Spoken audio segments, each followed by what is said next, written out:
রমজান মাসে আমার উম্মতেরা একটা নফল আদায় করবা, অতিরিক্ত নামাজ কায়েম করবা, অতিরিক্ত নামাজ প্রতিষ্ঠিত করবা।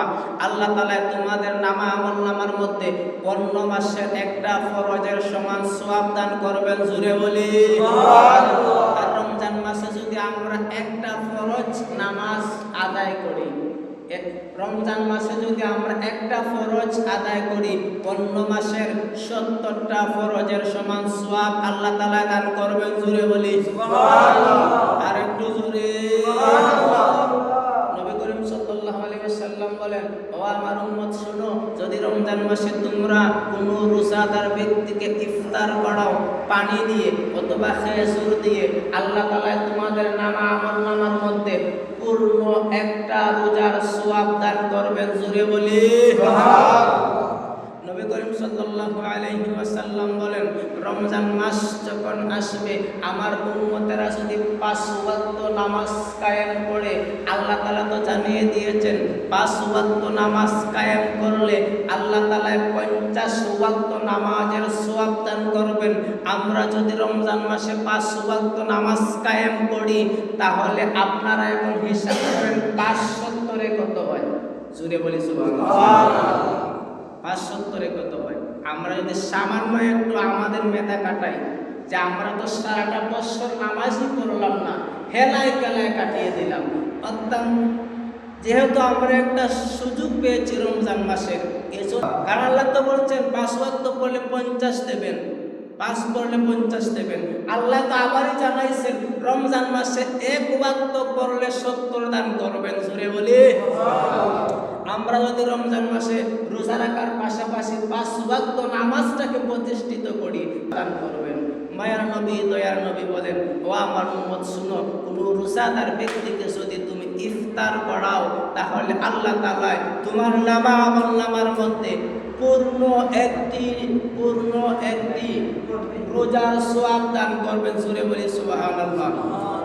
মুসা নবী যখন বললেন আমার উম্মত 2 ওয়াক্ত নামাজ পড়ে না, আমার নবী টেনশনে পড়ে গেছেন, মনে মনে চিন্তা করতেছেন 5 ওয়াক্ত নামাজ খুশি হয়ে নিয়ে আসলাম, যদি উম্মতেরা না পড়ে, যদি উম্মতেরা 5 ওয়াক্ত নামাজ না পড়ে, আমার আল্লাহ তো আমার মায়ার নবী দয়ার নবী হায়াতুন নবী জিন্দা নবীর চেহারা মুবারকটা মলিন দেখতে চায় না। আমার আল্লাহ ডাক দিয়া বলে, ও বন্ধু, ও হাবিবুল্লাহ নবী আমার, আপনি চিন্তা করবেন না, আপনাকে 5 ওয়াক্ত নামাজ দিয়েছি, আপনার উম্মতকে 5 ওয়াক্ত নামাজ দিয়েছি। আপনার উম্মতরা যদি 5 ওয়াক্ত নামাজ কায়েম করে, আমি আল্লাহ 50 ওয়াক্ত নামাজের সওয়াব দান করব। জোরে বলি সুবহানাল্লাহ। নবী করিম সাল্লাল্লাহু আলাইহি ওয়াসাল্লাম খুশি হয়ে গেলেন। তারপরে অন্তরের মধ্যে ব্যথা, হায় হায়, আমার উম্মত যদি 5 ওয়াক্ত নামাজ কায়েম না করে, আমার উম্মত যদি 5 ওয়াক্ত নামাজ যদি প্রতিষ্ঠিত না করে, তাহলে তো মুসা নবী বলেছিলেন আমার উম্মত মাত্র 2 ওয়াক্ত নামাজ পড়তো না। আমার নবী টেনশনের মধ্যে পড়ে গেছেন, আমার উম্মতেরা কি 5 ওয়াক্ত নামাজ কায়েম করবে? আমার আল্লাহ সান্ত্বনা দিচ্ছেন, ইয়া রাসূলুল্লাহ, ইয়া হাবিবাল্লাহ, নবী গো, আপনি টেনশন করবেন না, আপনি পেরেশান হবেন না, আপনার উম্মতদেরকে আমি আল্লাহ 5 বার ডাইকা মসজিদে নিয়ে আসবো। জোরে বলি সুবহানাল্লাহ। আরো জোরে। আল্লাহ নবীকে সান্ত্বনা দিচ্ছেন, বন্ধু, আপনার মনটা মলিন করবেন না, আপনার চেহারাটা যেন মলিন না হয়, আপনি সব সময় খুশি থাকবেন।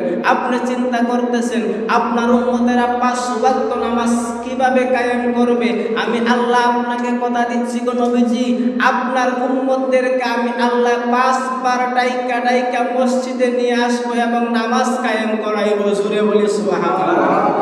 এজন্য তো আল্লাহ তাআলা আমাদেরকে আজানের একটা বিধান দিয়েছেন। আমরা যখন আজান দিই, তখন আজান যখন আমরা শুনি, তখন আমরা ভাবি যে আমাদেরকে নামাজের জন্য আহ্বান করা হচ্ছে। আল্লাহ তো নবীকে সান্ত্বনা দিয়েছেন, বন্ধু আপনি পেরেশান হবেন না, বন্ধু আপনি চিন্তা করবেন না, আপনারকে আমি 5 ওয়াক্ত নামাজ দিয়েছি, আপনার উম্মতকে 5 ওয়াক্ত নামাজ দিয়েছি, আপনি টেনশন করছেন কেন? আপনার উম্মতদেরকে আমি 5 বার আজান দিয়ে ডাইকা মসজিদে নিয়ে আসবো। জোরে বলি সুবহানাল্লাহ। নবী করিম সাল্লাল্লাহু আলাইহি ওয়াসাল্লামের সাহাবা আবু যর রাদিয়াল্লাহু তাআলা বলেন, প্রচন্ড শীত ছিল, শীতের সময় নবী করিম সাল্লাল্লাহু আলাইহি ওয়াসাল্লাম নামাজ পড়লেন। সকালবেলা আমরা হাঁটতে বাহির হলাম, একটা গাছের নিকট গেলাম। আল্লাহর নবী একটা গাছের ডালের মধ্যে ধরলেন, ধরে চাকুনি দিলেন।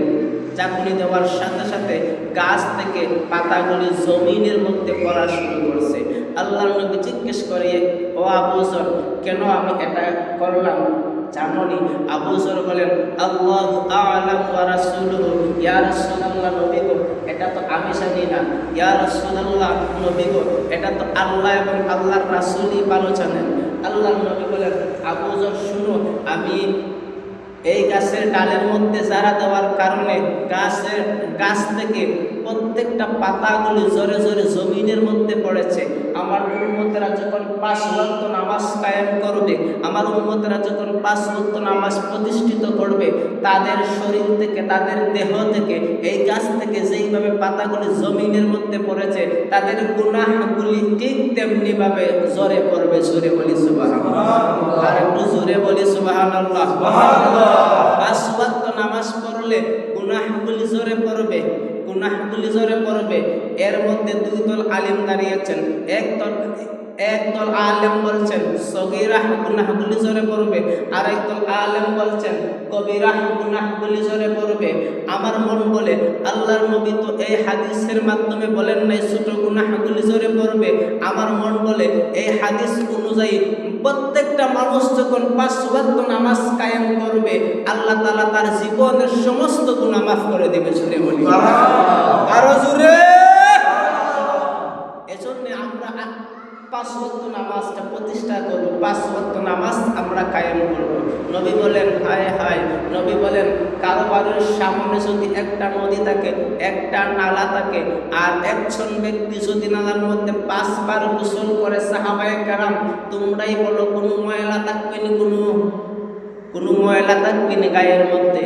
সাহাবায়ে কেরাম বললেন, ইয়া রাসূলুল্লাহ, একবার গোসল করলেই তো যথেষ্ট, শরীরটা পরিষ্কার হয়ে যায়, 5 বারের প্রয়োজন হয় না।